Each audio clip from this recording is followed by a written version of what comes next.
the beginning of a short story. It's called Skin Puddles. When I think of him in this city, my breath catches.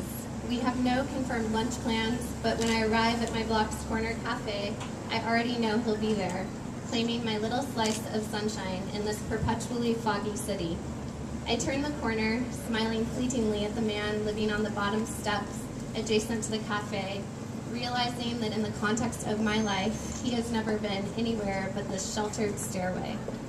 His left hand is on the iron banister, and his right arm hangs around an almost empty bottle of whiskey. A sour smell rises around him. He has told me his name is Fred, Bill, Bob, and Jacques, but other than his multiple personalities, our relationships lie in familiar glances and the comfortable silences that accompany them. I walk by, and he remains wrapped in the grime of the city. There he is in my cafe, charming my waitress, and he sees me outside and waves. I slide in next to him, each of us with one thigh in the sun, our jeans rubbing against each other like sandpaper. He's drinking coffee, waiting for me to order so he can eat half my food. His arm hooks around my shoulders. Two people who haven't seen each other in so long should have a lot to say, but I only inquire about the length of his visit, to which he shrugs his shoulders. My omelet arrives.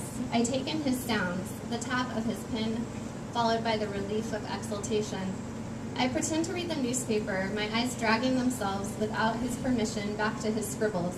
He's always writing, and I'm always looking for a way to understand him through it. That's beautiful, I say, exposing my prying. He crumples the napkin and puts it in his pocket. His fork shovels my potatoes and the remainder of my omelet into his mouth. I want to stick my thumbs in his dimples every time he smiles at me. Instead, I break this never-lasting intimacy and ask a dreadfully familiar question. He tells me things I already know from correspondence through email. He and her have just moved in together. I nod, but I'm busy picturing his tiny, narrow apartment and what it must be like to have to stumble over him to get to the bathroom in the morning. "Are you pregnant yet?" he asks me.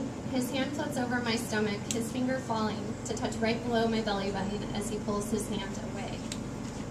On my way to the cafe, I'd taken a detour to a little lingerie boutique, asking with a flushed face if I could wear the ensemble out of the store, under my clothes, my old underwear and bra shoved and zipped in the largest pocket of my purse.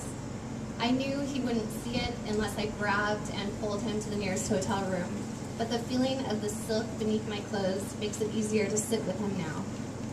He's smoothing the crumpled napkin back on the table, the pen between his teeth, and I'm kicking the table leg. His head jerks up from his napkin, and I know he disapproves of the clack my city-inappropriate heels are making against the wood, but he's just staring at me like he's forgotten my name.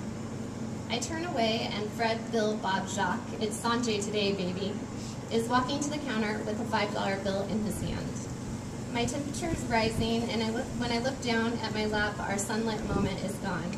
Sanjay pays for his cup of coffee and lifts his purchase to the sky in a celebratory expression of faith. "Today is a truly beautiful day," Sanjay says.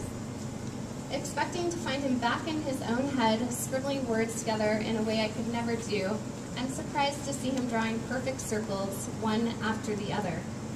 I have never seen him doodle. Pressure on my hand startles me.